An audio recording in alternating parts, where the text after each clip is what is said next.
अस्सलाम वालेकुम नाजरीन, प्रोग्राम बात निकलेगी के साथ मैं हूँ आसिया रियाज। नाजरीन, करप्शन इस मुल्क का एक संगीन मसला तो है, लेकिन अवामी सतह पर इसके खिलाफ कोई तहरीक क्यों नहीं। हमारे हमसाया मुल्क इंडिया में हम देख रहे हैं कि एक तहरीक तेजी से उभर रही है जिसको कहा जाता है इंडियंस अगेंस्ट करप्शन।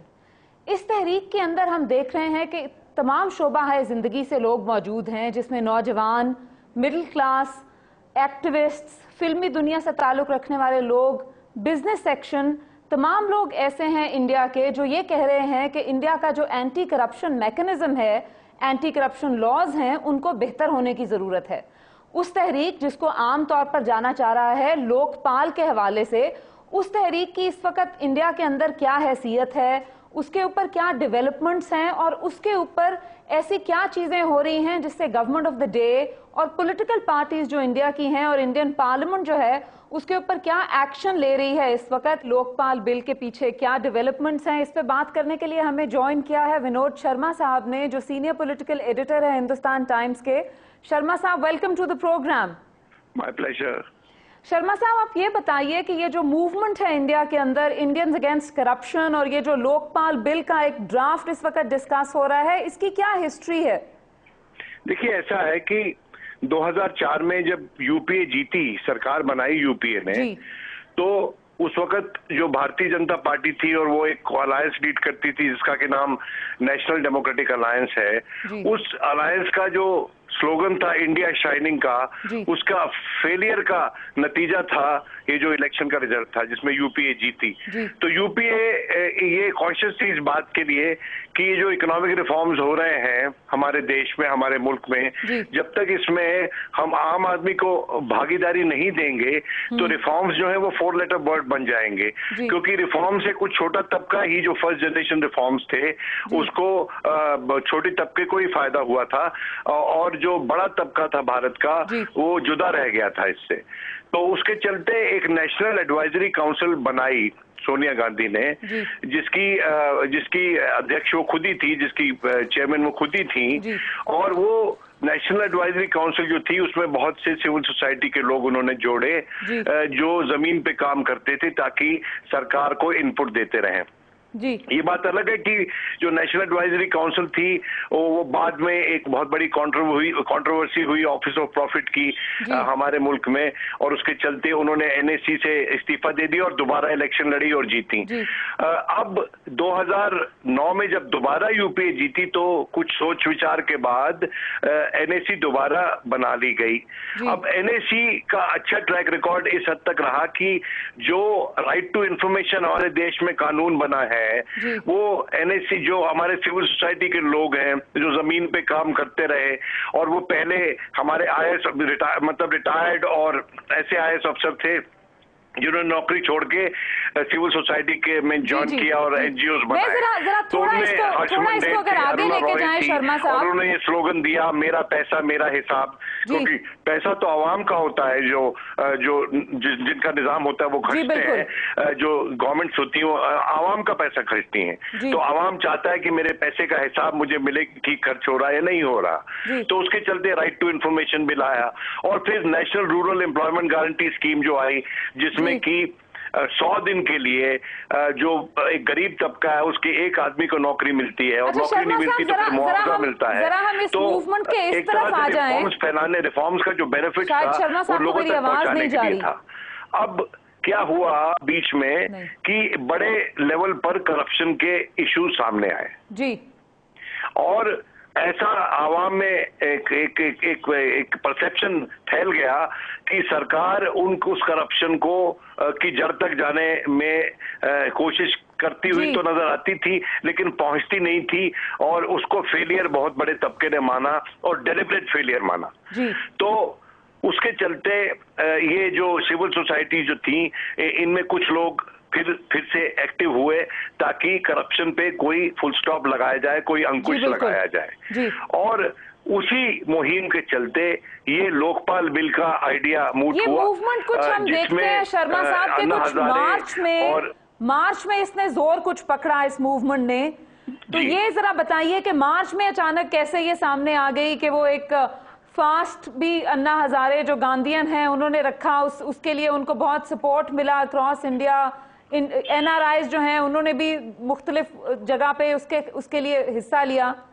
जी हाँ, ऐसा है कि NRIs ने हिस्सा लिया और बहुत से और तबकों ने हिस्सा लिया, और इसमें जो न्यू मीडिया था उसका भारी रोल था, और टेलीविजन का भारी रोल था, और प्रिंट वाले भी उसके साथ बाद में जुड़ गए। और जब अन्ना हजारे ने फास्ट रखा, उसके बाद हमारी सरकार ने एक जॉइंट ड्राफ्टिंग कमेटी बनाई जिसमें कि 5 नुमाइंदे लोकपाल के और 5 नुमाइंदे सरकार के, और ये बाकायदा नोटिफिकेशन हुआ इस कमेटी का।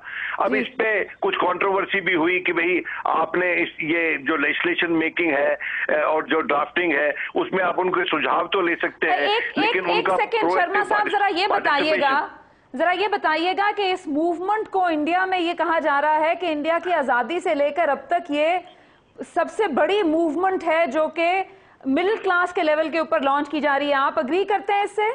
देखिए, मैं इससे बिल्कुल एग्री नहीं करता हूं, लेकिन काफी हद तक एग्री करता हूं, क्योंकि इसमें कुछ थोड़ा पॉलिटिकल इन्फ्लुएंस भी ऐसी फोर्सेस का आ गया है जो कि फेवरेबली डिस्पोज नहीं है सरकार के टुवर्ड्स। क्योंकि मुद्दा इतना अहम है कि इस बात पे चर्चा कम होती है। मुद्दा बहुत अहम है और हमको मुद्दे पर ही फोकस रखना है। अच्छा, ये जो एक उनका वेबसाइट के ऊपर उस मूवमेंट का वेबसाइट के ऊपर ये भी है कि एक वोट बैंक अगेंस्ट करप्शन है कि जो वो लोगों से कह रहे हैं कि आप रजिस्टर करें और उस पार्टी को कभी भी वोट ना दें जो कि लोकपाल के खिलाफ है इस वक्त। नहीं, कोई भी पार्टी हमारे देश में लोकपाल के खिलाफ नहीं है। अच्छा, लेकिन लोकपाल का जो एम्बिट क्या होना चाहिए, उसकी आप जरा अगर हमारे व्यूअर्स के लिए एक्सप्लेन कर दें कि लोकपाल का ओवरऑल कॉन्सेप्ट क्या है। देखिए, लोकपाल का कॉन्सेप्ट ये है कि एक ऐसी इंडिपेंडेंट बॉडी बनाई जाए जी जिसके पास इन्वेस्टिगेशन के और प्रोसिक्यूशन के अधिकार हों, पावर्स हों, और वो जो उसमें जो नुमाइंदगी हो, वो नुमाइंदगी जो है उसमें सरकार का जो इन्वॉल्वमेंट है वो कम से कम हो।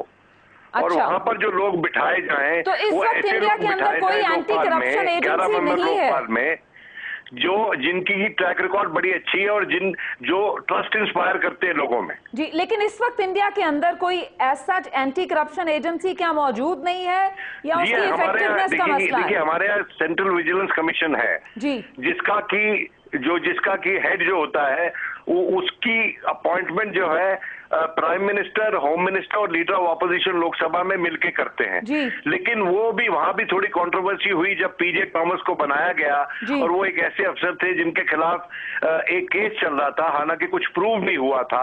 तो उसमें सुप्रीम कोर्ट ने इंटरवीन करके कहा कि this is not about the integrity of the man who has been appointed, but this is about the integrity of the institution to which he has been appointed. तो अब ये जो लोकपाल या ombudsman का इंस्टीट्यूशन होगा शर्मा साहब, उसकी छवि साफ होनी चाहिए जी। ये जो लोकपाल या ओम्बड्समैन का इंस्टीट्यूट होगा जो कि अब हम सुन रहे हैं कि ये जो आपका मॉनसून सेशन है उसके अंदर पार्लियामेंट में जाएगा, तो क्या ये उसको रिप्लेस करेगा या ये एक बॉडी अलग से होगी? कुछ अब उस पे एक राय बननी है कि सेंट्रल विजिलेंस कमीशन, और जो सिविल सोसाइटी वाले चाहते हैं वो कहते हैं कि सेंट्रल विजिलेंस कमिशन और सीबीआई वो उनके अधिकार में, उनके एम्बिट में आ जाए, वो लोकपाल के एम्बिट में लाई जाए, ताकि ये जो ऑर्गेनाइजेशंस हैं जिनके ऊपर अभी तक पॉलिटिकल कंट्रोल रहा है वो पॉलिटिकल कंट्रोल नहीं रहे और ये जेन्युइनली ऑटोनोमस हो जाए।